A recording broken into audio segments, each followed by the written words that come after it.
లేఖన భాగంలో ఉన్న విషయాలు అర్థం చేసుకుందాం. ఈ ప్రత్యక్ష గుడారంలో 3 భాగాలు ఉంటాయి.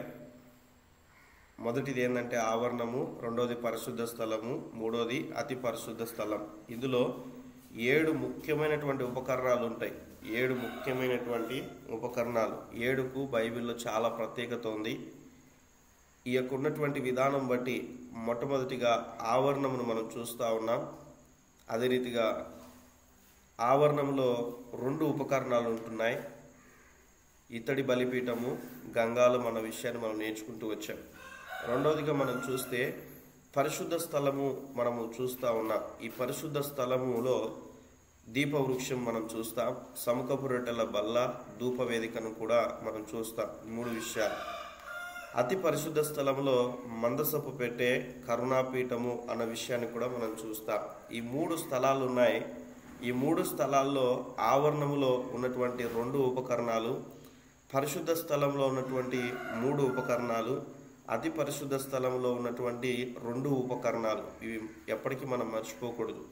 ప్రతిదీ కూడా వివిధ రకాలైనటువంటి అర్థాలతో కూడి యేసుక్రీస్తు ప్రభుల వారికి మనం సూచనగాను, పరిశుద్ధాత్మ దేవునికి సూచనగాను అనేక విషయాలు రాయబడి ఉంటాయి. అందుకే క్రొత్త నిబంధన ఒక్కటే అర్థం చేసుకుంటే సరిపోదు, కానీ పాత నిబంధనలో ఉన్నటువంటి లేఖనాలని అర్థం చేసుకున్నప్పుడు మనకి దేవుడు ఇంకా స్పష్టంగా మనకు అర్థం చేసుకోవడానికి, దేవుని ప్రేమను ఇంకా మనం స్పష్టంగా అర్థం చేసుకోవడానికి ప్రభువు సహాయం చేస్తాడు. ఈ విషయాలు గుర్తుంచుకోవాలి. ప్రత్యక్షపు గుడారంలోని ప్రతి విషయము కూడా యేసుక్రీస్తును మనం అనుభవించవలసినటువంటి ఆధ్యాత్మికమైనటువంటి అనుభవాలని, పరిచర్య విధానమును తెలియచేస్తుంది అన్న విషయాన్ని మనం గుర్తు చేసుకోవాలి. ప్రత్యక్ష గుడారంలోని ప్రతి విషయం కూడా యేసుక్రీస్తు ప్రభుల వారిని, అదే రీతిగా మనము అనుభవించవలసినటువంటి ఆధ్యాత్మికమైనటువంటి ఆత్మీయమైనటువంటి పాఠాలు, పరిచర్య విధానాలు, మనం ఏ రీతిగా పరిచర్యలో ముందుకెళ్ళాలి, కుటుంబాల్లో మనం ప్రభుని ఏ రీతిగా స్వీకరించాలి, ఆయన ప్రేమ ఏ రీతిగా చూపించాడు మనకి అన్న విషయాన్ని మనం అర్థం చేసుకుంటూ మనం ముందుకెళ్తాం. చూడండి ప్రియమైన దేవుని బిడ్డలారా, దేవుడు మొట్టమొదటిగా ఆదాము హవ్వను కలుగచేసుకున్నప్పుడు దేవుడు సహవాసాన్ని కోరుకుంటా ఉన్నాడు. అందరు చెప్తారా? దేన్ని కోరుకుంటున్నాడు? మాట్లాడండి. సహవాసాన్ని కోరుకుంటున్నాడు. అందుకే దేవుడు ప్రతి చల్లటి పూటన సాయంకాల సమయంలో వారిని ముచ్చటిస్తున్నట్లుగా మనం చూస్తాం. ప్రతిరోజు కూడా ఆయన వచ్చి మాట్లాడుతూ ఉన్నట్లుగా మనం చూస్తాం. అలా ఉన్న తర్వాత ఎప్పుడైతే మనిషి జీవితంలోనికి, అనగా ఆదాము హవ్వలోనికి పాపం అనేటువంటిది ప్రవేశించిందో, దేవుడు పరిశుద్ధుడు కాబట్టి ఆయనకున్నటువంటి అపరిశుద్ధత ఉన్నప్పటికీ కూడా, వారి పాపంలో ఉన్నప్పటికీ కూడా తిరిగి దేవుడు ప్రత్యక్షమవుతాడు. ప్రత్యక్షమయ్యి దేవుడు తిరిగి వారికి కనిపించి తిరిగి దేవుడు వారితో మాట్లాడతాడు. ఆదామా, నువ్వు ఎక్కడున్నావు అని అడిగినప్పుడు, ఇదిగో నేను ఈ యొక్క చెట్ల మధ్యలో దాక్కుని ఉన్నట్లుగా వారి సంభాషణను మనం చూస్తాం ఆది కాండంలో. ఎందుకంటే వారిలో ఎప్పుడైతే పాపం అనేటువంటిది వారి జీవితాల్లో చోటు చేసుకునిందో దేవుని చూడడానికి ఇష్టపడట్లేదు. అదే రీతిగా మనం చూస్తే వారు దిగంబరులని వారు గుర్తెరిగారు అన్న విషయాన్ని మనం చూస్తాం. కాబట్టి అలా ఉన్నప్పటికీ కూడా దేవుడు అక్కడ కూడా ప్రేమను చూయించాడు. దేవుడు వారి పట్ల ప్రేమను కలిగి అక్కడ ఒక జంతువును వధించి వారికి చర్మపు చొక్కాలు చేయించినట్లుగా మనం చూస్తాం. అక్కడే యేసుక్రీస్తు ప్రభుల వారు మనిషి కొరకు త్యాగం చేసినటువంటి విధానం మరణానికి సూచనగా మనం చూస్తాం లేఖన భాగంలో. అదే రీతిగా మనం లేఖనాల్ని అర్థం చేసుకుంటూ మనం ముందుకెళ్ళినప్పుడు, అబ్రహాము బలిచ్చేటువంటి సమయంలో, మరి ఆ బలి ఇవ్వడానికి తీసుకొని వెళ్తున్నటువంటి సమయంలో అబ్రహాము విశ్వాసంతో పలుకుతాడు కదా. ఏమని పలుకుతాడు? దేవుడే చూసుకుంటాడంటాడు. దేవుడే ఆ బలిని సిద్ధపరచుకుంటాడంటాడు. విశ్వాసంతో ముందుకెళ్ళినప్పుడు ఆ ఇస్సాకుకు బదులుగా గొర్రెపిల్ల వధింపబడింది. అక్కడ కూడా యేసుక్రీస్తు ప్రభుల వారికి సూచనగా మనం లేఖన భాగంలో మనం చూస్తాం. ప్రియమైన దేవుని బిడ్డలారా, యేసుక్రీస్తు ప్రభుల వారు ఈ భూమి మీదకి రాక మునుపు ఎన్నో లేఖనాలు ఆధారంగా మనం చూస్తూ మనం ముందుకెళ్తాం. పరిశుద్ధాత్మ గురించినటువంటి విషయాలు కూడా మనం చూస్తే ప్రారంభం నుంచే దేవుడు మనిషి జీవితంలోనికి దేవుడు జీవాత్మను ఊదినట్లుగా మనం చూస్తాం. దేవుని ఆత్మ మనలో ఉంది. అయితే ప్రభు సన్నిధిలో మనం చూస్తే దేవుని యొక్క ఆత్మ జలముల పైన అల్లాడుచున్నది అన్న విషయాన్ని మనం చూస్తాం. అలా ఉన్నటువంటి దేవుని యొక్క ఆత్మ అప్పుడప్పుడు దేవుని యొక్క సన్నిధిలో మనం చూస్తే కొంతమందిని ఇక్కడున్నటువంటి కొంతమందిని ప్రవక్తలను రేపినట్లుగా మనం చూస్తాం. ఆ పరిశుద్ధ ఆత్మ చేత నింపబడినప్పుడు నింపబడి వారి మీదికి వచ్చినప్పుడు ఆ మీదికి వచ్చినటువంటి సమయంలో వారు ప్రవచించినట్లుగా మనం చూస్తాం. ఆ యొక్క పరిశుద్ధ ఆత్మ దేవునికి ఉన్నటువంటి శక్తి మనం ఆది కాండంలో నుంచి మనం చూస్తూ మనం ముందుకెళ్తాం. దేవుడు సంసోనును రేపగా అన్న విషయాన్ని మనం చూస్తాం. ఒక్కొక్కరిని దేవుడు ఆ రీతిగా దేవుని యొక్క ఆత్మ చేత దేవుడు వాడుకుంటూ ఉన్నట్లుగా మనం లేఖన భాగాల్లో మనం చూస్తాం. ఇంకా వివిధ కోణాల్లో మనం అర్థం చేసుకున్నప్పుడు యేసుక్రీస్తు ప్రభుల వారిని, పరిశుద్ధాత్మ దేవుణ్ణి ఈ యొక్క క్రొత్త నిబంధనకు సూచనగా అప్పటి నుంచే లేఖనాల్లో అనేక విషయాలు రాయబడినట్లుగా మనము చూస్తూ మనం ముందుకు వెళ్తూ ఉంటాం. నూనె అభిషేకానికి సాదృశ్యముగా, పరిశుద్ధాత్మకు సాదృశ్యముగా పాత నిబంధనలో వాడేటువంటి వారుగా మనం చూస్తూ మనం ముందుకెళ్తాం. దేవుని యొక్క కృపలో ఉన్నటువంటి సంఘమైనటువంటి నీవు నేను మనం అందరం కూడా ఎంత ధన్యులము అంటే ప్రభు సన్నిధిలో అర్థం చేసుకోవాలి. వారికి లేనటువంటి ధన్యతను దేవుడు మనకిచ్చాడు, వారికి లేనటువంటి కృపను దేవుడు మనకిచ్చాడు, వారికి లేనటువంటి ఆ యొక్క ఆధిక్యతను దేవుడు మనకిచ్చాడు. ఈ విషయాన్ని జ్ఞాపకం ఉంచుకోవాలి. అందుకే సంఘం పట్ల దేవుడు కలిగి ఉన్నటువంటి ప్రణాళిక వేరు అన్న విషయాన్ని మనం అర్థం చేసుకోవాలి. దేవుడు మన పట్ల కలిగి ఉన్న ప్రణాళిక వేరు అన్న విషయాన్ని అర్థం చేసుకోవాలి. బైబిల్ని 3 రకాలుగా మనం అర్థం చేసుకోవాలి. ఏంటంటే దేవుడు యూదుల పట్ల కలిగి ఉన్న ప్రణాళిక వేరు, దేవుడు యూదుల పట్ల కలిగి ఉన్న ప్రణాళిక వేరు. అదే రీతిగా సంఘం పట్ల దేవుడు కలిగి ఉన్న ప్రణాళిక వేరు. అదే రీతిగా అన్యజనుల ఎదుట లేకుంటే అన్యజనుల విషయమై దేవుడు కలిగి ఉన్నటువంటి ప్రణాళిక వేరు. బైబిల్ అంతటినీ కూడా ఒకేలాగా మనం చదవకూడదు. చదువుతున్నటువంటి సమయంలో దేవుడు యూదులతో ఏ రీతిగా మాట్లాడాడు, అదే రీతిగా సంఘముతో దేవుడు ఏ రీతిగా మాట్లాడుతున్నాడు, అన్యజనుల గురించి దేవుడు ఏం మాట్లాడుతున్నాడు, ఈ 3 కోణాల్లో దేవుని యొక్క వాక్యాన్ని మనం అర్థం చేసుకుంటూ మనం ముందుకెళ్ళాలి. మళ్ళీ చెప్తా ఉన్నాను, బైబిల్లో దేవుడు ఒక్కొక్కరితో ఒక్కొక్క రీతిగా ఆయన ప్రవర్తించాడు అన్న విషయాన్ని మనం చూస్తాం. అయితే దేవుడు నిన్న నేడు నిరంతరం ఏకరీతిగా ఉన్నాడు కదన్నా, అలా ఎలా ప్రవర్తిస్తాడు అన్న విషయం మీకు డౌట్ రావచ్చు. అర్థం చేసుకోవడానికి మీకు ఒక విషయాన్ని చెప్తాను. మీకు 2 పిల్లలు ఉన్నారు, అర్థం చేసుకోవడానికి 2 పిల్లలు ఉన్నారు. ఒక అబ్బాయి మంచిగా చదువుతాడు, ఒక అబ్బాయి సరిగా చదవాడు. మళ్ళీ చెప్తా ఉన్నా, ఒక అబ్బాయి మంచిగా చదువుతాడు, ఒక అబ్బాయి సరిగా చదవాడు. లేకుంటే అమ్మాయి పెద్దమ్మాయి మంచిగా చదువుతుంది, చిన్నమ్మాయి సరిగా చదవదు. ఎవరిని ట్యూషన్కి పంపిస్తారు మీరు? మాట్లాడండి. బాగా చదివే వారిని ట్యూషన్కి పంపిస్తారా, చదవని వారిని ట్యూషన్కి పంపిస్తారా? చదవని వారిని పంపిస్తారు. ఒకవేళ ఇద్దరిని పంపిస్తున్నప్పటికీ కూడా చదవని వారి పట్ల ఒక శ్రద్ధ వహిస్తారు. ఇదిగో వీరికి మ్యాథమెటిక్స్లో ప్రాబ్లం ఉంది, ఫిజిక్స్లో ప్రాబ్లం ఉంది, ఇంగ్లీష్లో ప్రాబ్లం ఉంది, వీరిపైన శ్రద్ధ చూపించండి, దీన్ని బట్టి నేను ఎంతైనా ఫీజు ఇస్తాను మీకు అని చెప్తూ ఉంటారు. ఇప్పుడు చదువు వచ్చేవారు ఈ విషయాలు విని బాధపడడానికి వీలు లేదు. ఎందుకంటే ఆల్రెడీ వారికి చదువు వచ్చు కాబట్టి, ప్రాబ్లం లేదు కాబట్టి, ఈ తల్లిదండ్రులు ఏం చేస్తారంటే సరిగా చదవలేని వారి పట్ల ఒక రీతిగా ప్రవర్తిస్తారు. అనగా వారికి డబ్బు ఇచ్చే విషయంలో, అదే రీతిగా వాళ్ళకి ట్యూషన్ పంపించేటువంటి విషయంలో. ఆల్రెడీ చదువు వచ్చేటువంటి వారికి అంత శ్రద్ధ తీసుకోరు, ఎందుకంటే బాగా చదువుతున్నారు కాబట్టి అర్థం చేసుకోవడానికి. అలా అని తల్లిదండ్రులుగా ఉన్నవారు స్వార్థంతో ఆలోచిస్తూ ఉన్నారా? దాని అర్థం అదేనా? చెప్పండి. ఎక్కడైనా స్వార్థం ఉందా అక్కడ ఆలోచించే విషయంలో?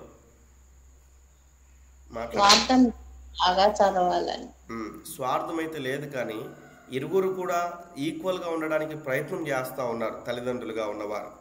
అలానే దేవాది దేవుడు కూడా యూదులకు కలిగి ఉన్న ప్రణాళిక వేరు, దేవుడు వారితో వ్యవహరించినటువంటి విధానం వేరు, సంఘం పట్ల దేవుడు మనతో వ్యవహరించినటువంటి విధానం వేరు, అన్యజనుల ఎదుట దేవుడు వ్యవహరించినటువంటి విధానము వేరు అన్న విషయాన్ని లేఖన భాగంలో మనం వివిధ కోణాల్లో అర్థం చేసుకుంటూ మనం ముందుకెళ్ళాలి.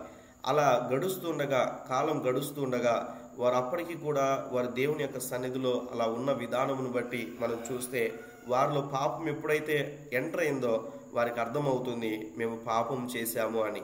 మనస్సాక్షి అనేటువంటిది వారిని గద్దిస్తున్నట్లుగా మనం చూస్తాం. అందుకే బైబిల్లో కొన్ని కాలాలు ఉంటున్నాయి, బైబిల్లో 10 కాలాలు ఉంటున్నాయి. ఆ 10 కాలాల్లో మనం చూస్తే కొన్ని కాలాల గురించి అర్థం చేసుకోవడానికి ఎగ్జాంపుల్గా ప్రారంభంలో మనం చూస్తే వారికి మనసాక్షి కాలం అనేటువంటిది, అజ్ఞాన కాలం. మొదటిగా ఏంటంటే అజ్ఞాన కాలం ఉండేది. తదుపరి మనం చూస్తే మనసాక్షి కాలం, వారు తప్పు చేశారన్న విషయాన్ని వారు గ్రహించారు. దాని తర్వాత మనం చూస్తే ధర్మశాస్త్ర కాలంగా కూడా మనం చూస్తాం. ఇలా ఎగ్జాంపుల్గా అర్థం చేసుకోవడానికి, ప్రజెంట్ మనం కృపాకాలంలో మనం ఉన్నాం. ఈ కృపాకాలం గతించిపోయిన తర్వాత శ్రమల కాలం అనేటువంటిది ప్రారంభింపబడుతుంది. ఈ విషయాలు మనము రేపటి దినాన మనం నేర్చుకోబోతా ఉన్నాం. బైబిల్ కాలక్రమేమం ఏముంటున్నది, బైబిల్లో ఉన్నటువంటి కాలాలు, బైబిల్లో ఉన్నటువంటి క్రమం ఏమైతే ఉంటున్నది అన్న విషయాన్ని రేపటి దినాన మనం నేర్చుకొని ఉంటున్నాం. ఎనోష్ పాస్టర్ గారు మనకి ఈ విషయాన్ని మనకు తెలియచేస్తారు. ఈ విషయాలు గుర్తుంచుకొని ఖచ్చితంగా రేపు నేర్చుకోవడానికి ప్రయత్నం చేయాలని తెలియచేస్తా ఉన్నారు. అయితే ఇలా దేవుడు అలా మాట్లాడుతూ వారితో వ్యవహరిస్తుండగా దేవుడు అంతటితో తృప్తి పొందలేదు. కానీ దేవుడు మళ్ళీ కూడా మోషేతో దేవుడు మాట్లాడతాడు. మోషే, ఇదిగో నా ప్రజలు అటువంటి పరిస్థితుల్లో ఉన్నారు, వారిని బయటికి తీసుకురా అని చెప్పినప్పుడు తిరిగి వారు బయటికి తీసుకుని రావడానికి మోషే ఎన్ని ప్రయత్నాలు చేశాడో, ఏ రీతిగా వారిని నడిపించాడో మనకందరికీ కూడా తెలుసు. అటు రీతిగా ముందుకు వెళ్తున్నటువంటి సమయంలో వారితో దేవుడు మాట్లాడి, మోషే, ఇదిగో నేను వారి మధ్యలో నివసించడానికి నాకు ఒక ప్రత్యక్షపు గుడారం కావాలి, ఆ ప్రత్యక్షపు గుడారంలో నేను దర్శిస్తాను, నేను వారితో మాట్లాడతాను అన్నట్లుగా దేవాది దేవుడు లేఖన భాగాల్లో మనం చూస్తూ మనం ముందుకెళ్తాం. ఎప్పుడైతే దేవుడు మోషేతో చెప్తాడో అటు రీతిగా మరి ఉన్నటువంటి ప్లాన్ అంతా కూడా దేవుడు మోషేకి తెలియచేసినట్లుగా మనం చూస్తాం. అందులో భాగంగా మనం లేఖన భాగాల్ని మనం అర్థం చేసుకున్నప్పుడు ఈ ప్రత్యక్ష గుడారంలో మరి పరిచర్యలో మరి ఇవన్నీ కూడా కట్టడానికి దేవుడు ఇద్దరు వ్యక్తుల్ని వాడుకుంటాడు. అదే రీతిగా ఆ ఇద్దరు వ్యక్తులు అదే రీతిగా లేవి వంశములలో నుంచి మరి యాజకత్వం చేయడానికి దేవుడు ఏర్పరచుకుంటాడు. మనకి ఎన్ని గోత్రాలు ఉన్నాయండి బైబిల్లో? ఎన్ని గోత్రాలు ఉన్నాయి? 12 గోత్రాలు ఉన్నాయి. ఈ 12 గోత్రాల్లో నుంచి దేవుడు లేవి గోత్రాన్ని దేవుడు ఎన్నుకున్నాడు. ఈ లేవీయులకి మరి ఆస్తిపాస్తులను పంచి ఇవ్వలేదు దేవుడు. ఎందుకంటే వారి స్వాస్థ్యము సేవ, వారి స్వాస్థ్యము దేవుడు, వారి స్వాస్థ్యము దేవుడిపైనే ఆధారపడాలి అన్న విషయాన్ని మనం చూస్తాం. మిగతా 11 గోత్రాలు ప్రభు సన్నిధికిలో వారిని పోషించడానికి దేవుడు నియమించినట్లుగా మనం లేఖన భాగంలో మనం చూస్తూ మనం ముందుకెళ్తాం. మనం డైరెక్ట్గా ఈ లేఖనాన్ని మనం అర్థం చేసుకున్నప్పుడు దేవుడు వాళ్ళలో నివసించడానికి ప్రత్యక్షపు గుడారిని కట్టమని దేవుని యొక్క లేఖన భాగంలో మనం చూస్తాం. వారిలో నివసించడానికి ప్రియమైన దేవుని బిడ్డలారా, అలా నివసించడానికి ఇష్టపడినటువంటి దేవుడు మళ్ళీ మాట్లాడతాడు. దేవుడు అలా ఉండడానికి ఆయన తృప్తి పొందలేదు. కానీ తిరిగి దేవుడు ప్రవక్తల ద్వారా దేవుడు మాట్లాడుతూ వచ్చాడు, న్యాయాధిపతుల ద్వారా దేవుడు మాట్లాడుతూ వచ్చాడు. అంతటితో దేవాది దేవుడు సాటిస్ఫై అవ్వలేదు. కానీ మనిషిలో ఉన్నటువంటి పాపమును తొలగించడానికి, మనిషికి దేవునికి ఉన్నటువంటి అడ్డుగోడగా ఉన్నటువంటి పాపాన్ని తొలగించడానికి యేసుక్రీస్తు ప్రభుల వారు స్వయంగా ఈ భూమి మీదకి దిగి రావడానికి దేవుడు కలిగి ఉన్నటువంటి ప్రణాళికను మనం చూస్తాం. ఇంకా మనం అర్థం చేసుకోవడానికి యెషయా గ్రంథంలో రాయబడినటువంటి రీతిగా 700 సంవత్సరాలకి ముందే ప్రవచించినటువంటి ప్రవచనాలు ఏలయనగా మనకు శిశువు పుట్టెను, అతని పేరు ఇమ్మానుయేలు, అతని మీద రాజ్య భారము, అతని భుజముల మీద రాజ్య భారం ఉంటున్నదన్న విషయాన్ని మనం చూస్తూ మనం ముందుకెళ్తాం. ఇంకా మనం చూస్తే 53వ యెషయా గ్రంథం 53వ అధ్యాయంలో కూడా ఆయన ఏ రీతిగా ఈ భూమి మీదకి వస్తాడు, ఏ రీతిగా ఆయన జన్మిస్తాడు, ఏ రీతిగా మరణిస్తాడని 700 సంవత్సరాల క్రితమే ప్రవచనాలు ఉన్నట్లుగా మనం చూస్తాం. ఇంకా అనేక లేఖన భాగాలు ఉంటున్నాయి. ఆయన వచ్చిన తర్వాత ఆయన ఏ రీతిగా జీవిస్తాడు, ఏ రీతిగా ప్రాణం పెడతాడు, ఏ రీతిగా కొట్టబడతాడు, ఏ రీతిగా శ్రమ పెట్టబడతాడు, తద్వారా కలిగేటువంటి ఆశీర్వాదం ఏంటి అని ఎప్పుడో ప్రవక్తలు 700 సంవత్సరాల క్రితమే ప్రవచించినట్లుగా మనం లేఖన భాగాల్లో మనం చూస్తాం. అలా ఉన్న దేవుడు మత్తయి సువార్తలోనికి వచ్చే లోపల ఉన్నటువంటి బైబిల్ గ్రంథంలో దేవుని యొక్క సన్నిధిలో పాత నిబంధనలో చివరి అధ్యాయం ఏంటండి? పాత నిబంధనలో చివరి అధ్యాయం ఏంటి?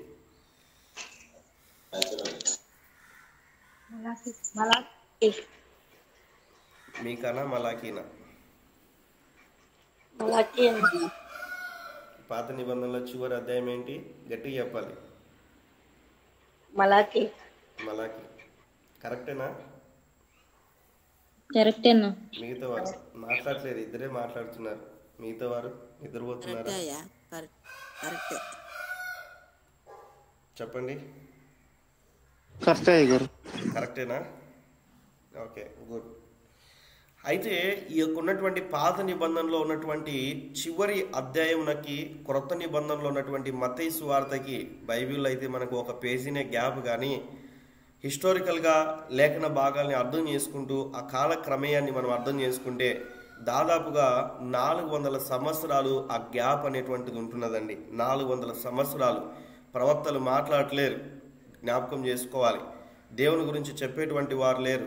అందుకే దాన్ని ఆ కాలక్రమేమంలో దాన్ని డార్క్ ఏజ్ అంటారు. అంటే చీకటి యుగముగా, చీకటి కాలముగా వారు మాట్లాడతారు. బైబిల్ టర్మినాలజీలో మనం చూస్తే దేవుడు మాట్లాడడం ఆపివేశాడు.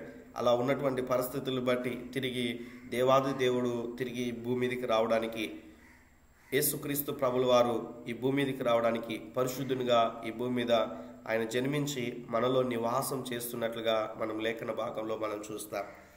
ఆయన జీవిస్తూ దేవుని యొక్క ఆత్మను మనలో ఉంచి అదే రీతిగా పరిశుద్ధ ఆత్మ దేవుణ్ణి మనకి ఇచ్చినట్లుగా మనం చూస్తాం. ఆయన 33.5 సంవత్సరాలు ఈ భూమి మీద జీవించి 30 సంవత్సరాలు మరి తన కుటుంబంతో ఉంటూ 3.5 సంవత్సరం తన పరిచర్లో ముందుకు వెళ్ళి చనిపోయిన వెంటనే ఆయన ఎత్తబడలేదు, కానీ 40 దినాలు మళ్ళీ వారికి కనిపించినట్లుగా మనం చూస్తాం. అనేక మార్లు వెళ్తూ ఆయన మాట్లాడతాడు. ఏమని మాట్లాడతాడు? నేను ఏ రీతిగా అయితే ఆరోహణం అవుతున్నానో అలానే మళ్ళీ తిరిగి వస్తాను అన్నట్లుగా అపోస్తుల కార్యం 1వ అధ్యాయంలో మనం చూస్తాం. అపోస్తుల కార్యం 1వ అధ్యాయంలో వెళ్ళిపోయినటువంటి యేసుక్రీస్తు ప్రభుల వారు చెప్తూ 10 దినాలు మీరు ఇదిగో పరిశుద్ధ ఆత్మ కొరకు మీరు వెయిట్ చేయండి, ఎక్కడికి వెళ్ళకండి, ఇదిగో మీ సాక్ష్యాన్ని పలాని చోట మీరు కాపాడుకోవాలి అని 3 విషయాలు చెప్పి ఎంటైర్ ద వరల్డ్, ప్రపంచవ్యాప్తంగా మీరు ప్రభు కొరకు జీవించాలని ఆయన తెలియచేస్తాడు. అలా మాట్లాడుతూ వెళ్ళిన తర్వాత 2వ అధ్యాయంలో పరిశుద్ధ ఆత్మ దేవుడు దిగి వచ్చినటువంటి పరిశుద్ధ ఆత్మ దేవుడు ఇప్పుడు మీరు నమ్మినా నమ్మకపోయినా మనలో నివాసం చేయడానికి ఇష్టపడుతున్నాడు. ఆయన మనలో ఉండడానికి ఇష్టపడుతున్నాడు. అందుకే పౌలు గారు కూడా ఈ యొక్క మాటను ప్రస్తావిస్తాడు. కొరింథీయులకు రాసిన 1వ పత్రిక 3వ అధ్యాయం 16వ వచనంలో ఉంటుంది కదా, మీరు క్రీస్తుకు ఆలయమై ఉన్నారు అంటే. కాబట్టి ఇప్పుడు దేవుడు ఎక్కడ నివసిస్తా ఉన్నాడంటే మనలో నివాసం చేస్తా ఉన్నాడు. ఈ ప్రత్యక్షపు గుడారములో కేవలము మనం చూస్తే ఈకున్నటువంటి ప్రధాన యాజకునికి మాత్రమే దేవుడు సంవత్సరానికి ఒకసారి ప్రధాన యాజకుడు అతి పరిశుద్ధ స్థలంలోనికి వెళ్ళినప్పుడు దేవుడు ఆయనతో మాట్లాడేటువంటి వాడు, ఆ విషయాల్ని ప్రజలకు చెప్పేటువంటి వాడు. ఈ విషయాన్ని అర్థం చేసుకోవాలి. ప్రజెంట్ అయితే దేవుడు అలా ఉండడానికి అలానే సాటిస్ఫై అవ్వలేదు, కానీ మనలోనికి వచ్చి మన హృదయంలో ఉండి నిత్యము కూడా మనతో మాట్లాడడానికి దేవుడు అటువంటి ప్రణాళిక కలిగి ఉన్నట్లుగా మనం లేఖన భాగంలో మనం చూస్తాం. ప్రియమైన దేవుని బిడ్డలారా, దేవుని ప్రణాళికను చూడండి. ఒక్కొక్క విధానంగా దేవుడు మనతో సహవాసం చేయాలని ఎంతగా దేవుడు ఇష్టపడుతూ ఉన్నాడో. అలానే యేసుక్రీస్తు ప్రభుల వారి పరిచర్య విధానంలో మనం చూస్తే ఇదిగో నేను వెళ్ళుట మంచిది అంటాడు. నేను వెళ్ళి మీ కొరకు స్థలాన్ని సిద్ధపరుస్తాను అంటాడు. నేను వెళ్ళి మీ కొరకు స్థలాన్ని సిద్ధపరుస్తాను, నేనున్న స్థలంలో మిమ్మల్ని కూడా తీసుకెళ్తానని దేవుడు మాట్లాడతాడు. ఈరోజు ఎవరైతే ఆయన మార్గంలో నడవడానికి ఇష్టపడతారో దేవుడు ఆయనకున్నటువంటి పరలోక రాజ్యాన్ని ఇస్తాడు అన్న విషయాన్ని మనం అర్థం చేసుకోవాలి. నిన్నటి దినాన నేను నా కొలీగ్ బైక్లో వస్తా ఉన్నా. నిన్న నా ఆఫీస్కి నా బైక్ తీసుకెళ్ళలేదు. ఫ్రెండ్ నా కొలీగ్ బైక్లో నేను వస్తున్నటువంటి సమయంలో కొన్ని విషయాలు డిస్కస్ చేసుకుంటూ మేము వచ్చాం. తనకున్నటువంటి ఉన్న విధానం బట్టి తన హిందువు, దేవుని గురించి తెలియదు. అయితే తను కొన్ని క్వశ్చన్లు అడిగాడు నన్ను. ఆ క్వశ్చన్స్ వేసినప్పుడు కొన్ని విషయాలు చెప్పాను. బైబిల్లో ఉన్న ఆ యొక్క విధానమును బట్టి what about life after death అన్నట్టుగా తను అడిగాడు. అనగా చనిపోయిన తర్వాత మీరు ఏం విశ్వసిస్తారు, లేకుంటే నువ్వు ఏమి విశ్వసిస్తావు, చనిపోయిన తర్వాత ఉన్నటువంటి తిరిగి ఆ యొక్క తర్వాత ఉన్నటువంటి లైఫ్ గురించి నీ అవగాహన ఏంటి అన్నట్లుగా తను అడిగాడు. బైబిల్ టర్మినాలజీ గురించి మాకున్నటువంటి ఆ యొక్క 20 minutesలో చాలా విషయాలు నేను అతనితో మాట్లాడుతూ ముందుకు వెళ్ళాను. బైబిల్ చెప్తున్నటువంటి మాట, ఈ యొక్క హ్యూమన్ లైఫ్ టైం అనేటువంటిది ఈ యొక్క బైబిల్ టర్మినాలజీలో ప్రజెంట్ ఉన్నటువంటి సిచ్యువేషన్లో 70 లేక 80 అన్న విషయాన్ని టర్మినాలజీలో మనం చూస్తాం. పాత నిబంధనలో మెతుషెలటువంటి వ్యక్తి ఎన్ని సంవత్సరాలు బ్రతికాడండి? మెతుషెల ఎన్ని సంవత్సరాలు బ్రతికాడు? 969. Very good. 960. హైయెస్ట్ లేకుంటే ఎక్కువ సంవత్సరాలు బతికినటువంటి వ్యక్తిగా మనం చూస్తాం దేవుని యొక్క సన్నిధిలో. అలా ఉన్నటువంటి సమయంలో కీర్తన గ్రంథంలోనికి వచ్చే లోపల మాట్లాడతాడు 70 లేక 80 సంవత్సరాలు అన్నట్లుగా. యాకోబు పత్రికలోనికి వెళ్ళిపోయే లోపల చివరిలోనికి మనిషి జీవితము నీటి బుడగ లాంటిది, ఆవిరి లాంటిది అంటాడు. ప్రజెంట్ ఉన్నటువంటి కండిషన్, ఇంట్లోంచి బయటకు వెళ్తే మళ్ళీ ఇంటికి వస్తాడో లేదో తెలియదు. ఎన్నో ప్రమాదాలు మనం చూస్తూ ఉన్నాం. నిన్నటి దినాన్ని అనుకుంటా న్యూస్లో బస్సు డ్రైవరు అలా డ్రైవ్ చేస్తూ, అందులో దాదాపు కొంతమంది పిల్లలు ఉన్నారు, అలా హార్ట్ పెయిన్ వచ్చినప్పుడు అలా బండి సైడ్కి పెట్టేసి అలానే హార్ట్ అటాక్తో మరి ఎంతో తను ప్రమాదానికి గురైనట్లుగా మనం చూస్తాం, అనారోగ్యానికి గురైనట్లుగా మనం చూస్తాం. ఎన్నో ఎన్నో ఉపద్రవాలు జరుగుతున్నాయి ప్రతి నిత్యము కూడా మనిషి జీవితంలో అర్థం చేసుకోవడానికి. అయితే వీటి గురించి మనం నేర్చుకోవాల్సినటువంటి విషయం ఏంటంటే, ఈ యొక్క లైఫ్ టైం అనేటువంటిది ఎప్పుడు ముగించుతాదో తెలియదు, ఎప్పుడు మరణిస్తామో తెలియదు. అయితే ఈ బ్రతికి ఉండగానే వాక్యం సెలవిస్తూ ఉన్నది, బ్రతికి నా యందు విశ్వాసం ఉంచువాడు ఎన్నడూ కూడా చెడిపోడు. మనం బ్రతికి ఉండగానే ప్రభు ప్రేమను తెలుసుకోవాలి. మనం బ్రతికి ఉండగానే దేవుడు మన కొరకు చేసిన త్యాగాన్ని జ్ఞాపకం చేసుకోవాలి. మనం బ్రతికి ఉండగానే ప్రభువు మన పట్ల కలిగి ఉన్న ప్రణాళికను మనం నెరవేర్చుకోవాలి. చాలామంది అనుకుంటారు ఏంటంటే, చనిపోయిన తర్వాత ఎక్కడికి వెళ్తామో దేవుడు నిర్ణయిస్తాడు అన్న విషయాన్ని. అది వాస్తవమే. బట్ మనిషి బ్రతికి ఉండగానే నువ్వు ఎక్కడికి వెళ్తావో నీకు తెలుసు. నువ్వు నరకానికి వెళ్తావా, పరలోకానికి వెళ్తావా అన్న విషయం నీకు అర్థమవుతుంది. దేవుని సన్నిధిలో అడిగితే దేవుడు చెప్తాడు. దేవుని యొక్క ప్రేరేపణ అనేటువంటిది నీకు వస్తుంది. ఎందుకంటే నీ ఆత్మీయ జీవితం అనేటువంటిది, నీ జీవితం అనేటువంటిది నీకు ప్రభువుకు తెలుసు. కాబట్టి ఈ విషయాన్ని మనం అర్థం చేసుకోవాలి. అందుకే దేవుడు అంటాడు, బ్రతికి నా యందు విశ్వాసం ఉంచువాడు చనిపోయినను బ్రతుకును. ఇంకా ఎన్నడూ కూడా మరణం అనేటువంటిది సంభవించదు అన్న విషయాన్ని మనం చూస్తాం. ప్రియమైన దేవుని బిడ్డలారా, ఉదయకాల సమయంలో దేవుడు ఆయా రీతిలుగా మనతో మాట్లాడుతున్న విషయాలు ఏంటంటే, మనం బ్రతికి ఉండగానే పరిపూర్ణంగా ప్రభు ప్రేమను తెలుసుకోవాలి. తండ్రిని గురించి సంపూర్ణంగా మనం నేర్చుకోవాలి. కుమారుడు మన పట్ల చేసిన కార్యములు మనం నేర్చుకోవాలి. పరిశుద్ధ ఆత్మ దేవుడు మన పట్ల కలిగి ఉన్న ప్రణాళికలు, త్రిత్వంలో ఏకత్వమైనటువంటి యొక్క విధానాన్ని మనం పరిపూర్ణంగా మనం తెలుసుకొని ఈ లేఖన భాగములన్నీ కూడా మనం అర్థం చేసుకున్నప్పుడు మనం ధన్యులము అన్న విషయాన్ని మనం చూస్తాం.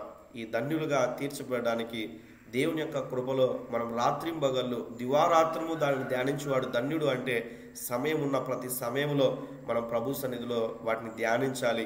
అదే రీతిగా మనం చూస్తే లేఖన భాగంలో ఉన్నటువంటి విషయాల్ని మనం అర్థం చేసుకుంటూ దేవుని యొక్క వాక్యాన్ని మనం నేర్చుకుంటూ మనం ముందుకు వెళ్ళాలన్న విషయాన్ని మనం చూస్తాం. ప్రియమైన దేవుని బిడ్డలారా, దేవుని యొక్క ప్రేమను మనం అర్థం చేసుకుంటూ మనం ముందుకు వెళ్ళినప్పుడు ఆయన మనలో నివాసం చేయడానికి వివిధ రకాలుగా ఏ రీతిగా వ్యవహరించాడో మనం లేఖన భాగంలో మనం చూస్తూ మనం ముందుకెళ్తాం. కాబట్టి ఈ విషయాలు మనం అర్థం చేసుకోవాలి. ఈ విషయాలు మనకు చర్చస్లో బోధించడానికి, సభల్లో బోధించడానికి ఈ విషయాలు అంత అనుకూలంగా ఉండవు చెప్పడానికి. అర్థం చేసుకోవాలని ప్రభు పేరిట మనం చేస్తా ఉన్నాను. ఇలా అనకూడదు కానీ బట్ చెప్పాల్సిన విషయాల్లో ఒక పాటుగా మీకు చెప్తున్నాను. చాలామంది సేవకులు కూడా ఈవెందో నేను అనేక మందిరాలకు వెళ్ళినప్పుడు నేను అడుగుతూ ఉంటాను, ఈ యొక్క విషయాలు నేర్పిస్తున్నారా సంఘంలో అంటే. సేవకులు ఈ విషయాలు నేర్పించడానికి ఇష్టపడారు. ఎందుకంటే ఎక్కువ అవగాహన అనేటువంటిది వీటిపైన లేక అన్న విషయాన్ని మనం అర్థం చేసుకోవాలి. కాబట్టి ఇక్కడ మనం చూస్తే లేఖన భాగంలో ధూపవేదిక గురించి మనం నేర్చుకుంటున్నాం. ఈ ధూపవేదిక ఎక్కడ ఉంటున్నది? నేను మళ్ళీ క్వశ్చన్ అడుగుతా ఉన్నా, ఇప్పుడు చెప్పండి. ధూపవేదిక ఎక్కడుంది? పరిశుద్ధ స్థలంలో ఉంది. Very good. ఈ ప్రత్యక్ష గుడారంలో ధూపవేదిక అనేటువంటిది ఈ యొక్క ప్రత్యక్ష గుడారంలో మనము చూస్తూ ఉంటున్నాం. ఈ పరిశుద్ధ స్థలంలో మళ్ళీ నేను కొన్ని క్వశ్చన్లు అడుగుతా, చెప్పండి. పరిశుద్ధ స్థలంలో ఎన్ని స్థలాలు ఉన్నాయి? ఎన్ని స్థలాలు ఉన్నాయి? 3 స్థలాలు. ఏమిటి 3 స్థలం? మొదటి స్థలం ఏంటి?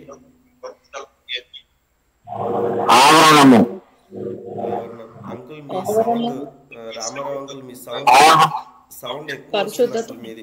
కొంచెం ఫోన్ దూరం పెట్టి మాట్లాడండి మీరు. రామారావు అంకుల్ మీ దగ్గర నుంచి ఎక్కువ సౌండ్ వస్తుంది, నాయిస్. ఈవెన్ పాట పాడినప్పుడు కూడా ఎలా అనిపిస్తుంది అంటే స్పీకర్ అంతా మొత్తం బ్లర్ అయినట్లుగా అనిపిస్తుంది. అంటే కొంచెం దూరం పెట్టి మాట్లాడండి మాట్లాడేటువంటి సమయంలో. ఏమనుకోవద్దు, ఇది నా సజెషన్. ఆవరణం ఉంటున్నది. రెండవదిగా ఏ స్థలాన్ని ఏమి చూస్తా ఉన్నా మనం? పరిశుద్ధ స్థలం, పరిశుద్ధ స్థలం. మూడవదిగా అతి పరిశుద్ధత, అతి పరిశుద్ధ స్థలం, అతి పరిశుద్ధ స్థలం. ఆవరణంలో ఎన్ని ఉపకరణాలు ఉన్నాయి? 3. ఆవరణంలో 2. ఏమున్నాయి? 2 ఉపకరణాలు. ఇత్తడి బలిపీఠము, గంగాలం. ఇత్తడి బలిపీఠం, గంగాలం. దేవుని స్తోత్రం. ఈ విషయాలు నేర్చుకోవాలనుకుంటే నన్ను అడిగినట్లయితే వాటి లింక్స్ పంపిస్తాను, గతంలో బోధించిన విషయాలు. ఒకవేళ మీరు వినకోకుండా ఉన్నట్లయితే దాదాపుగా ఈ ప్రత్యక్ష గుడారం గురించి గతంలో 40 గంటలు మనం నేర్చుకున్నాం. మేబీ అందరూ లేకపోయి ఉండవచ్చు. ఓకే, పరిశుద్ధ స్థలంలో ఎన్ని ఉపకరణాలు ఉన్నాయి? 3 ఉపకరణాలు. ఏమేమి ఉన్నాయి? దీపవృక్షము, సముఖపు రొట్టె బల్ల, ధూపవేదిక. Very good. అతి పరిశుద్ధ స్థలంలో మందసు పెట్టె, కరుణాపీఠము. వెరీ గుడ్, మంచిది. ఇప్పుడు ప్రత్యక్ష గుడారంలో ఉన్నటువంటి పరిశుద్ధ స్థలంలో ఉన్నటువంటి రెండవ విషయాన్ని మనం నేర్చుకుంటున్నాం. పర్యాయ పదాలు మనం చూస్తే బంగారు ధూపవేదిక, బంగారు బలిపీఠం అని కూడా మరి యొక్క వచనాన్ని పలికారు, అలా ఉచ్చరించారు, ధూపవేదికను అన్న విషయాన్ని మనం చూస్తాం. చదవండి లేఖన భాగంలో సంఖ్యాకాండం 4వ అధ్యాయం 11వ వచనం చదవండి. సంఖ్యాకాండము 4వ అధ్యాయం 11వ వచనం.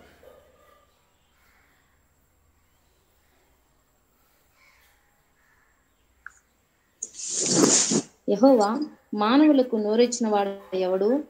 మూగవానినే గాని, చెవిటివానినే గాని, దృష్టి కలిగిన వానిని, గుడ్డివానినే గాని పుట్టించిన వాడెవడు? యెహోవానైన నేనే కదా. కాబట్టి వెళ్ళుము, నేను నీ నోటికి తోడేయండి, నీవు ఏమి పలకవలసినది నీవు ఎక్కువ బోధించదనని అతనితో చెప్పెను. ఒక్క నిమిషం అక్క.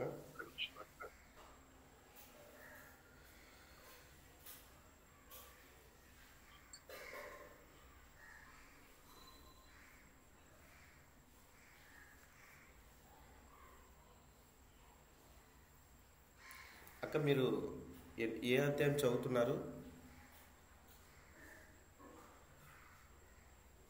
సరే నా నిర్గమకాండం అది. ఓకే, నేను రెఫరెన్స్ ఏమైనా తప్పు రాస్తాను అన్నట్లుగా నేను చూస్తున్నాను. చదవండి.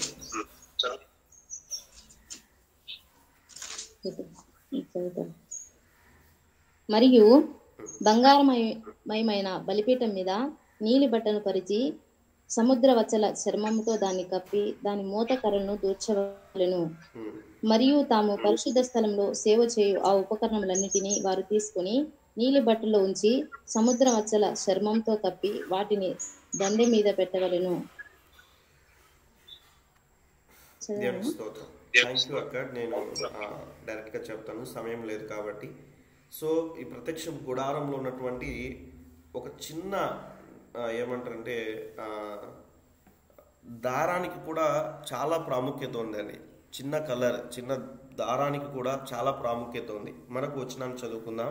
నిర్గమాకాండం 37వ అధ్యాయం 37వ అధ్యాయము 38వ అధ్యాయంలో ఈ వచనాలు రాయబడి ఉంటాయి. తర్వాత మీరు చదువుకున్నట్లయితే ఈ 2 అధ్యాయాలు కూడా మీరు తర్వాత చదువుకోనండి. ఇంకా మీకు చాలా విషయాలు మీకు అర్థమవుతుంది అన్న విషయాన్ని మీకు తెలియజేస్తా ఉన్నాను. ఇందులో ఉన్నటువంటి విషయాలు మనం అర్థం చేసుకుంటూ మనం ముందుకెళ్ళినప్పుడు దేవుని యొక్క సన్నిధిలో ఈ యొక్క ధూప వేదికకు ఉన్నటువంటి అర్థాలు, ధూప వేదికకు ఉన్నటువంటి వివిధ పరమైనటువంటి విషయాల్ని మనం అర్థం చేసుకుంటూ మనం ముందుకెళ్ళినప్పుడు దేవుడు ఈ యొక్క ధూప వేదికకు ఉన్నటువంటి విషయాల గురించి అనేక విషయాలు మాట్లాడతాడు. వాటి గురించి మనం నేర్చుకుంటే ఈ నిర్గమాకాండము 30వ అధ్యాయము 1 నుంచి 10 వచనాల్లోనూ, అదే రీతిగా నిర్గమాకాండము 37వ అధ్యాయము 25 నుంచి 29 వచనాల్ని మనం చదువుకున్నప్పుడు సమయం లేదు కాబట్టి మనం చదివితేనే అర్థమవుతుంది. చదువుతారా ఫాస్ట్గా ఈ విషయాన్ని? కొంచెం ఫాస్ట్గా చదవండి, చదివితేనే అర్థమవుతుంది.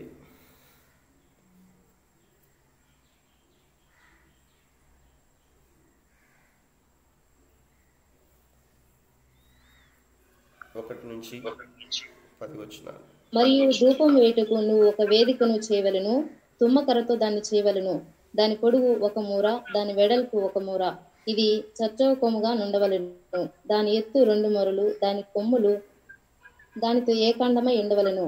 దాని పై భాగమునకు, దాని 4 ప్రక్కలకును, దాని కొమ్ములకును మేలిమి బంగారు రేకులు పొదిగించి దానికి చుట్టూ బంగారు జవను చేయవలను. దాని జవకు దిగువను దానికి 2 బంగారు ఉంగరములు చేయవలను. దాని 2 ప్రక్కల ఎందలి దాని 2 మూలల మీద వాటిని ఉంచవలను. దాని మొయ్యి మోతకర్రలకు స్థలములు.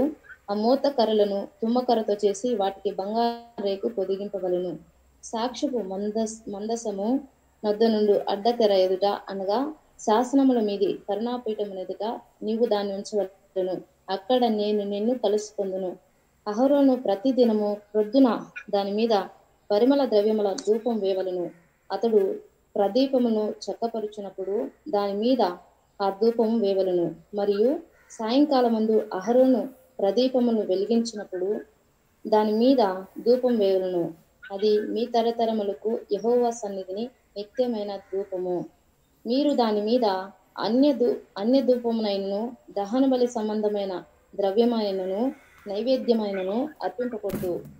పానీయమైన దాని మీద పోయకూడదు.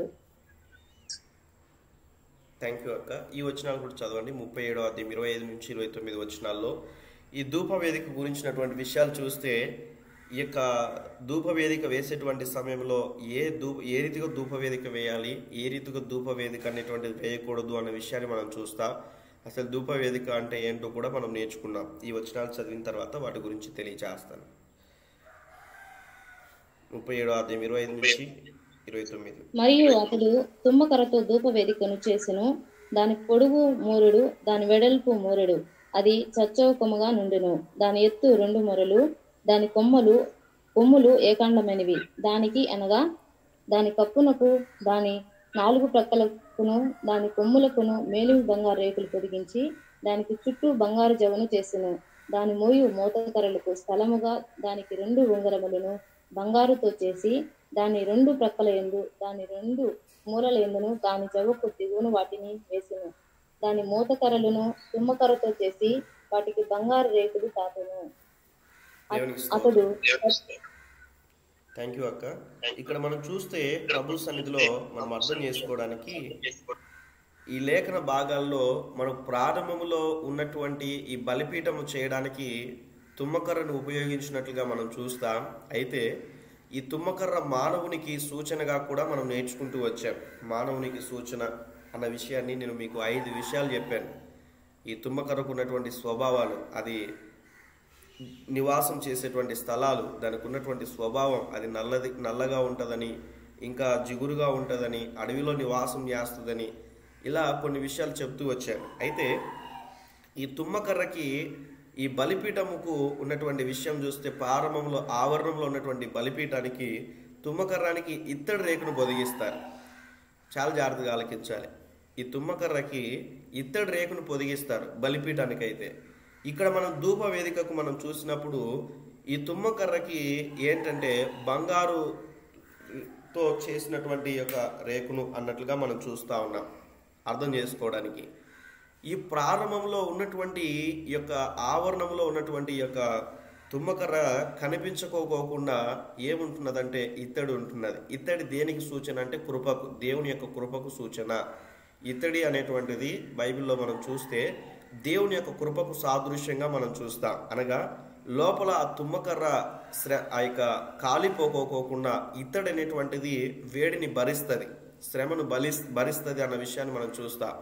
యేసుక్రీస్తు ప్రభుల వారు కూడా ఆ తుమ్మకర్ర అనేటువంటిది కాలిపోకోకుండా ఆయన ఇత్తడి అనేటువంటి రేకు ద్వారా పొదిగింపబడి లోపలికి ఆ యొక్క వేడి వెళ్ళకోకుండా, లేకుంటే తుమ్మకర్ర కాలిపోకోకుండా ఆ యొక్క ఉన్నటువంటి ఇత్తడి ఏ రీతిగా అయితే పొదిగింపబడిందో మన జీవితాల్లో కూడా యేసుక్రీస్తు ప్రభుల వారు తన కృపను మన ఎడల చూయించి మనం నరకముకు వెళ్ళి కాలిపోకోకుండా దేవుడు సహాయం చేశాడు అన్న విషయాన్ని మనం అర్థం చేసుకోవాలి. దేవుడు సహాయం చేశాడు అన్న విషయాన్ని మనం అర్థం చేసుకోవాలి. అలా మనం శ్రమల గుండా వెళ్ళకోకుండా దేవుడు సహాయం చేస్తున్నాడు అన్న విషయాన్ని కూడా మనం చూస్తూ ఉన్నాం. ప్రత్యక్ష గుడారంలో పరిశుద్ధ స్థలంలోనికి వచ్చే లోపల మీకు అందరికి కూడా గతంలో చెప్తూ వచ్చాను, బంగారు దేనికి సూచన అని చెప్పాను. మాట్లాడని గుర్తుందా? దేనికి సూచన బంగారం? మేలిమి బంగారు దేనికి సూచన? బంగారం దేనికి సూచన? పరిశుద్ధతకు సూచన. పరిశుద్ధతకు. ఇంకా దీపవృక్షానికి చెప్తున్నప్పుడు చెప్పాను మేలిమి బంగారుతో చేయాలి అని. మేలిమి బంగారుతో. బంగారం దేనికి సాదృశ్యం చెప్పాను? విమోచన. ఇంకా చెప్పండి.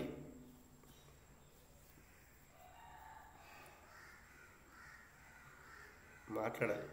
మీరేం రాసుకోలేదా? ఏం వినట్లేరా మీరు? పరిశుద్ధత. వాటితో పాటు నేనేం చెప్పాను? విశ్వాసం గురించి ఏం మాట్లాడలేదా నేను? బంగారం విశ్వాసానికి సూచన, మేల్మి బంగారం అమూల్యమైనటువంటి విశ్వాసానికి సూచన అని చెప్పలేదా? చెప్పారండి. జ్ఞాపకం ఉంచుకోవాలి. సో మనం విని విడిచిపెట్టే వారంగా ఉండకూడదు. అందుకే రాసుకోవాలి. చక్కగా రాసుకున్నప్పుడే మనకు అవి మన భవిష్యత్తుకి, మనకున్నటువంటి నెక్స్ట్ తరానికి కూడా ఉపయోగకరంగా ఉంటుంది. బహుశా నెక్స్ట్ జనరేషన్లో ఉన్నటువంటి వారు మరి ఉన్న సందర్భంను బట్టి, అక్కడున్న పరిస్థితులు బట్టి ఇవన్నీ బోధించలేరేమో. కాబట్టి మనం నేర్చుకోవాలి, బోధించగలగాలి. ఈ విషయాన్ని గుర్తుకు చేస్తూ ఉన్నాను మీకు. మంచిది. ఇక్కడ మనం చూస్తే ఆవరణంలోకి, అదే రీతిగా ఆవరణంలో ఉన్నటువంటి ఈ యొక్క మనిషికి సూచనగా ఉన్నటువంటి, మానవునికి సూచనగా ఉన్నటువంటి ఈ యొక్క తుమ్మకర్ర, పరిశుద్ధ స్థలంలోనికి వెళ్ళినటువంటి మనం ఆ సమయంలో ఎవరంటే వాళ్ళు పరిశుద్ధ స్థలంలోనికి వెళ్ళడానికి వీల్లేదు. ఆలోచన చేయాలి ప్రభు సన్నిధిలో. ఈరోజు మనం స్వేచ్ఛగా మందిరంలోనికి వెళ్తా ఉన్నాం కదా. మందిరం బయట అన్యుల వల్లే మనం లేము కదా. పరిశుద్ధ స్థలంలో మనం ఎప్పుడైనా కూడా ప్రవేశించడానికి దేవుడు స్వేచ్ఛనిచ్చాడు. మరి పాత నిబంధన గ్రంథంలో మనం చూస్తే అప్పుడు ఉన్నటువంటి ఆ యొక్క పరిస్థితులు బట్టి ప్రత్యక్ష గుడారంలో ఎవరంటే వాళ్ళు ప్రవేశించడానికి వీల్లేదు. కాబట్టి దేవుడు ఆ ఉన్నటువంటి ఆ స్థితిలో నుంచి దేవుడు విడిపించినట్లుగా మనం చూస్తాం. కాబట్టి యేసుక్రీస్తు ప్రభుల వారి మరణ సమయంలో కూడా మనం చూస్తే ఈ ఉన్నటువంటి పరిశుద్ధ స్థలానికి, అతి పరిశుద్ధ స్థలానికి మధ్య తెరను ఇందాక వీడియోలో కూడా చూపించాను. ఆ తెర కూడా చినిగిపోయినట్లుగా మనం చూస్తాం, తొలగిపోయినట్లుగా మనం చూస్తాం. ఎవరైనా కూడా స్వేచ్ఛగా అతి పరిశుద్ధ స్థలంలోనికి వెళ్ళడానికి కూడా దేవుడు కృప చూపించాడు. అనగా అతి పరిశుద్ధ స్థలమైనటువంటి సూచనగా ఉన్నటువంటి పరలోక రాజ్యానికి కూడా దేవుని యొక్క సన్నిధిలో మనం సూచనగా ఉన్నట్లుగా మనం చూస్తాం. ఆ పరలోకానికి కూడా వెళ్ళడానికి దేవుడు మనకు కృప చూపించాడు. ఎక్కడో బయట ఉన్నటువంటి మనం సంఘంలోనికి చేర్చాడు. సంఘంలో ఉన్నటువంటి మనం ఆ అతి పరిశుద్ధమైనటువంటి ఆ పట్టణంలోనికి ప్రవేశించడానికి, పరలోకంలోకి ప్రవేశించడానికి, మనం ఆధ్యాత్మిక జీవితంలో లేఖనాలను నేర్చుకొని లేఖనానుసారంగా మనం జీవించడానికి మనం ప్రయత్నం చేస్తూ మనం ముందుకెళ్ళాలి. కాబట్టి ఈ విషయాలు మనం అర్థం చేసుకుంటూ మనం ముందుకెళ్ళినప్పుడు ఈ యొక్క ఉన్నటువంటి పరిశుద్ధ స్థలంలో ధూప వేదిక దేనికి సూచన కూడా అన్న విషయాన్ని మనం చూస్తే ఇది కూడా బలిపీఠం అంతా ఉంటుంది అన్న విషయాన్ని మనం చూస్తూ ఉన్నాం. ప్రారంభంలో బలిపీఠానికి కొమ్ములు ఉన్నాయి, దీనికి కూడా కొమ్ములు ఉన్నాయి అన్న విషయాన్ని మనం చూస్తూ ఉన్నాం. ధూప వేదిక కూడా కొమ్ములు ఉంటున్నాయి, పైన 4 కొమ్ములు. అదే రీతిగా మోతకర్రలు కూడా ఉంటున్నాయి, బలిపీఠానికి కూడా మోతకర్రలు ఉన్నాయి. దీన్ని తుమ్మకర్రతో చేసి మేలిమి బంగారుతో పొదిగించబడింది అన్న విషయాన్ని మనం చూస్తూ ఉన్నాం. ఇది దేనికి సూచన అన్న విషయాన్ని మనం లేఖన భాగాన్ని మనం అర్థం చేసుకున్నప్పుడు ప్రార్థనా జీవితానికి సాదృశ్యము అన్న విషయాన్ని మనం చూస్తాం. ప్రార్థనా జీవితానికి సాదృశ్యము, ఇది ప్రార్థన చేయుటకు సాదృశ్యము, ప్రాణాన్ని సహితము ప్రాణార్పణముగా ప్రార్థించే పరిశుద్ధతకు సూచన అన్న విషయాన్ని మనం చూస్తూ ఉన్నాం. యేసుక్రీస్తు ప్రభుల వారు కూడా ఆయన ప్రార్థన చేస్తున్నటువంటి సమయంలో ఆయన ఉన్నటువంటి ఆ యొక్క శరీరంలో నుంచి చెమట రక్తముగా మారినట్లుగా మనం చూస్తామండి. దేవుని సన్నిధిలో చూడాలి. ఈ దినాన ప్రార్థన అంటే ఎంతసేపు ప్రార్థన చేస్తారు? టెలిగ్రామ్ ప్రేయర్ లాగా అయిపోయింది. ఈమెయిల్ సెండ్ చేయడానికి ఎంత సమయం పడుతుందో అంత సమయంలో ప్రార్థన చేసేటువంటి వారు ఉన్నారు. అర్థం చేసుకోవాలి. అలా వెళ్ళిపోయి ఏదో ఒక మూలకెళ్ళి ఒక 30 సెకండ్స్ 1 మినిట్ ప్రార్థన చేసుకొని వెళ్ళిపోయేవారు కూడా ఉన్నారు. ఆలోచన చేయాలి. నిజంగా నీ జీవితంలో ప్రార్థన జీవితం ఉంటున్నదా? ఆలోచన చేయాలి. ప్రభు సన్నిధిలో ఆలోచన చేయాలి. నువ్వు ఎంత బిజీగా ఉన్నప్పటికీ కూడా దేవుని ప్రేమలో నుంచి, దేవునితో సహవాసం చేసే విషయంలో, దేవునితో ముచ్చటించేటువంటి విషయంలో మీరు ఎప్పుడు కూడా విడిచిపెట్టకూడదు. వాక్యం వినడం అనగా దేవుడు మనతో మాట్లాడడం. మనం దేవునితో ఎప్పుడు మాట్లాడాలి? దానికి సూచనే ప్రార్థన. యేసుక్రీస్తు ప్రభుల వారు ఎందుకు ఆయన ప్రార్థించేటువంటి స్వభావం కలిగి ఉన్నాడు? మనకు అన్ని విషయాల్లో కూడా ఆయన మాదిరి చూపించలేదా అన్న విషయాన్ని జ్ఞాపకం చేసుకోవాలి ప్రభు సన్నిధిలో. అందుకే మనం లేఖన భాగంలో నుంచి మనం చూస్తే మార్కు సువార్త 1వ అధ్యాయంలో కూడా వ్రాయబడి ఉంటుంది. 1వ అధ్యాయంలో మనం చూసినప్పుడు చూడండి ఆ లేఖన భాగాల్ని. 35వ వచనం చూడండి ఒకసారి. మనకందరికి కూడా సుపరిచితమైనటువంటి వాక్యమే. లేఖనాల్ని మనం అర్థం చేసుకుంటూ మనం ముందుకెళ్ళినట్లయితే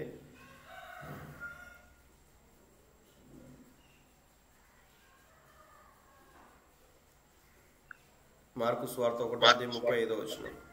ఆయన పెందల కడనే లేచి ఇంకనూ చాలా చీకటి ఉండగానే బయలుదేరి అరణ్య ప్రదేశమునకు వెళ్ళి అక్కడ ప్రార్థన చేయుచుండెను.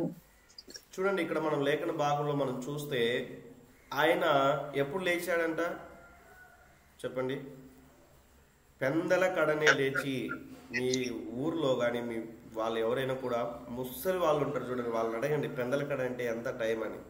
ముసలి వాళ్ళు ఉంటారు కదా, బాగా ఏజ్ ఎక్కువ అయిపోయి వాళ్ళని అడగండి పెందల కడ అంటే కరెక్ట్గా చెప్తారు సమాధానం.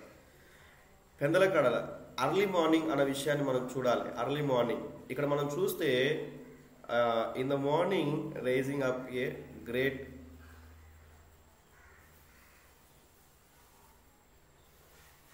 Praise the Lord, praise the Lord.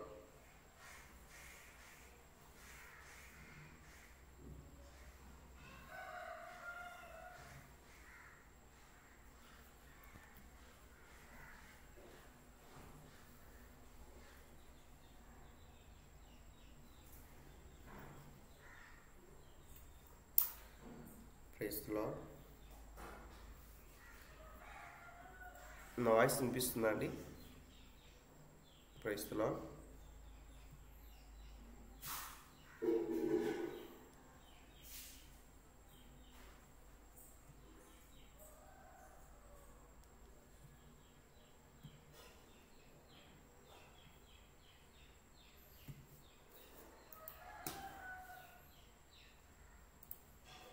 Praise the lord.